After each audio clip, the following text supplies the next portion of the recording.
This video is sponsored by Squarespace.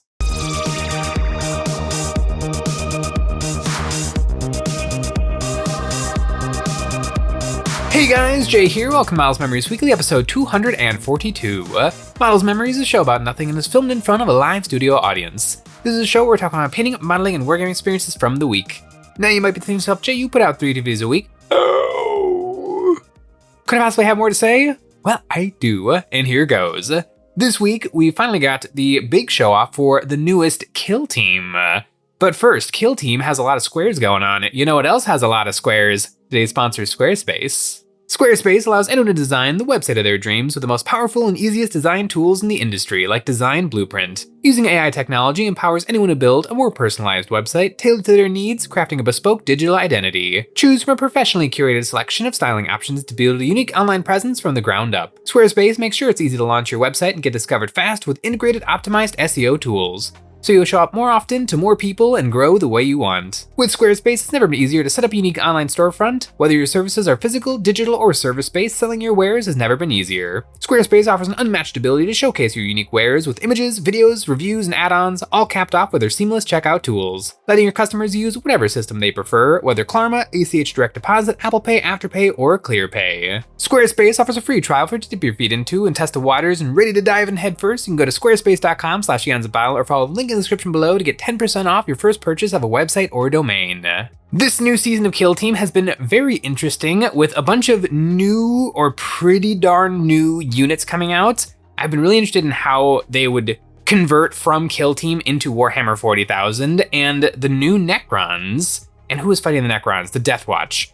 How they would translate into 40k proper. And some of it is a little bit interesting. The Canoptek Tomb Crawlers, the little 4-legged scarabee guys that scuttle in Kill Team, they're now in 40k, and there's something to them. Movement 5, toughness 4, 3 up save, 3 wounds. 3 wounds is a little bit spicy with a decent save. 50 points in game, and they're a little something that you can attach to a unit that has an attached cryptek. And so that actually opens up some interesting possibilities. They get 2 shots of strength 4, AP -1, or in close combat, they get 4 attacks, strength 6, AP -1, damage 1, 4 attacks apiece, so 8 attacks added to the squad. That's actually a good amount of close combat that you can just stick into a squad. Now, it's a little restrictive because you have to attach to a squad that can already have a cryptek. My first thought was Wraiths, because a big brick of 6 Wraiths with a Technomancer is a auto take in Necrons. It's so ridiculously good. But unfortunately, Wraiths have a really, really good movement. I think they're maybe movement 12, and the Technomancer also has really good movement. These guys are movement 5, so even if you want 6 extra decent wounds attached to that Wraith squad to try to keep it alive a little longer, they're really gonna be slowing them down. So it's probably not a great inclusion for that. There still might be something to it. For 50 points, having an extra 6 wounds with reanimation protocols on my Wraith unit, there's something there, but I think what might be a better use for it is attaching it to one of my favorite Necron units, a big block of 20 warriors. What I do with my Necron warriors is I take a big blob of 20 of them, and then I attach Oricon the Diviner, and then I attach a Necron Overlord with Res Orb, and then I take the Starshatter Legion? No, Awakened Dynasty enhancement, where the whole squad gets stealth. So all of a sudden with Oricon, they're getting a 4-up invulnerable save, they've got -1 to be hit, they get +1 to shooting because of the detachment. So it's a really nasty brick of Necron warriors that do not want to die, and then they can constantly resurrect. That Res Orb, I can pop that at the end of any phase. So even if my opponent annihilates 10 of them in a shooting phase, at the end of the shooting phase, I can just D6 +1 Necron warriors back. It's really, really good.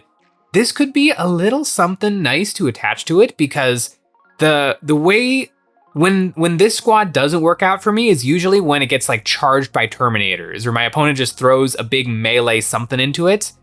They all of a sudden +8 melee attacks that you can't really ignore. That could be something for 50 points. These guys are gonna get a 4-up invulnerable save. I think this is a solid unit.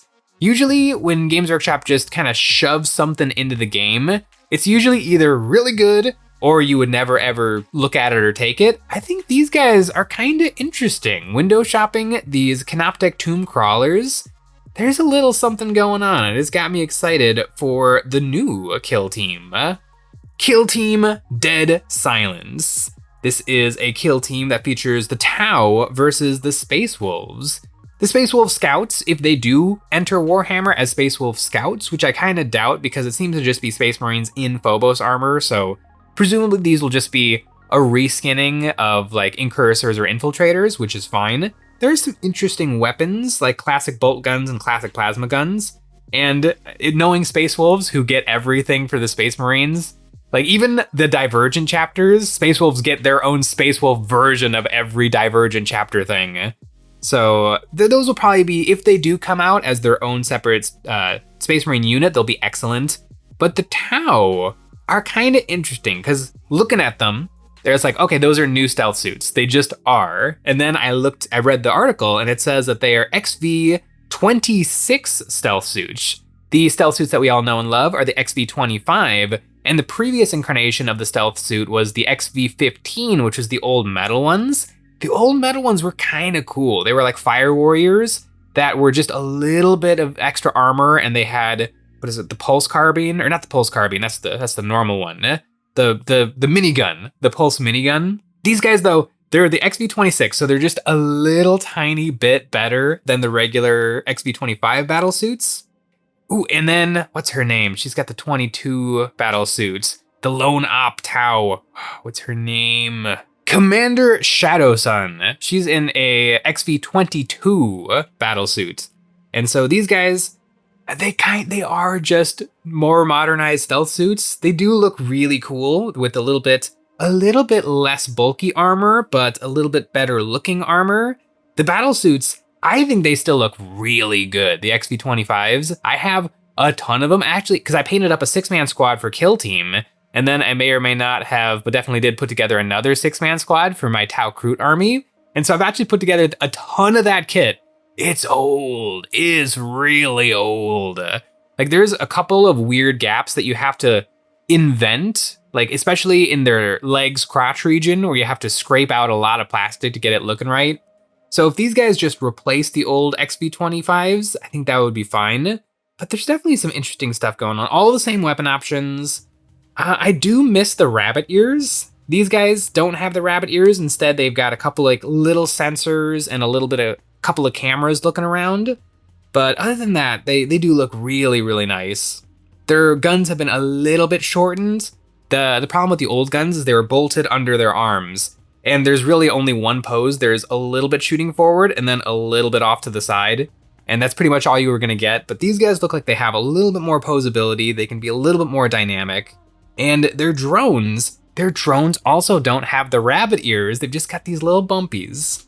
I think you could scrape those off and put on the rabbit ears, but I like the rabbit ears. I like the big stick out antennas. I think that they're really, really fun and a classic thing for the Tau. I guess if you're going for super stealth, you don't want antennas sticking out of you, but it's not like these guys are actually stealthy. They're wearing some pretty bulky, cumbersome armor anyway, so. And then they just literally turn invisible with like a chameleonic effect. So I do like the look of these guys. If they're not just a straight stealth suit, like this is gonna be the new stealth suit box that you can buy from Games Workshop, I can't imagine how they would change it because they're so similar. It would be like if you could take Intercessor Space Marines, and then you can take Intercessor Space Marines that can like carry Oculus bolt rifles. Like it's almost, that would even be more different because these guys have the same guns. Well, you know what, actually, that might not be true because the normal stealth suit gun has 4-barreled miniguns and these guys only have 3-barreled miniguns. Does that change anything? Probably not. I think it would still operate the exact same way.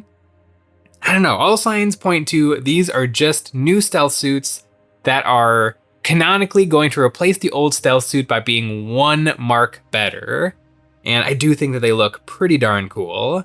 I do like that Games Workshop, when they come out with new things, they have been pushing the lore a little bit.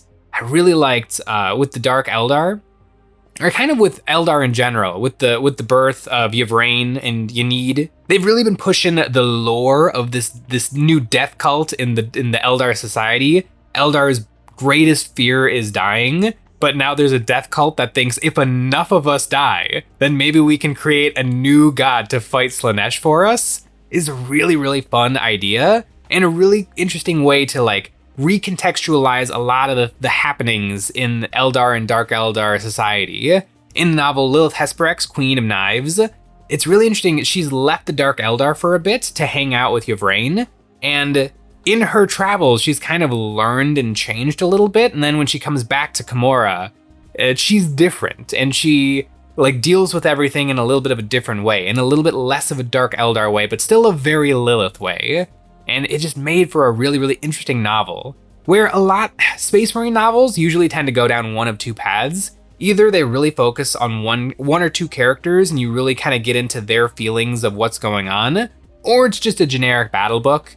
I just read the Black Templar novel, Helbrecht, Lions of the Emperor, and it was very much just a battle book where they're gonna fight a battle and then they fight the battle and then guess what? They win. No spoilers. No, it's fine. Read Hell's Reach. If you're really in the mood for some Black Templar goodness, then that's a really, really good one, because it's all from the perspective of not High Marshal Helbrecht, of Chaplain Grimaldus.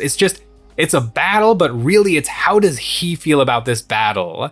It's a really good epic story where there's a bunch of Space Marine novels that are just kind of, the Space Marines are gonna fight, and then they do fight, and then the fighting wins, and then it's over. The only Space Marine war book that I've really enjoyed is another book called Apocalypse. And it's a story of, again, it's kind of a little bit more personalized. It's the story of a Grey Shield, one of the new Space Marines that was in stasis for 10,000 years, that one of Call's creations. And so he's got 30k sensibilities, but he's now tasked with fighting a 40k war. And so it's him kind of seeing the madness of the 41st millennium for the first time. And it's really interesting. Like, he's like, this is not correct. This is wrong. This is weird in so many different ways. And then like, what can I bring from the past that's going to help me in this battle? What are some things in this modern age that I can deal with? I like that book. Warhammer 40,000 Apocalypse. It was cool. It's also got a bunch of Raven Guards in it, which is also pretty awesome.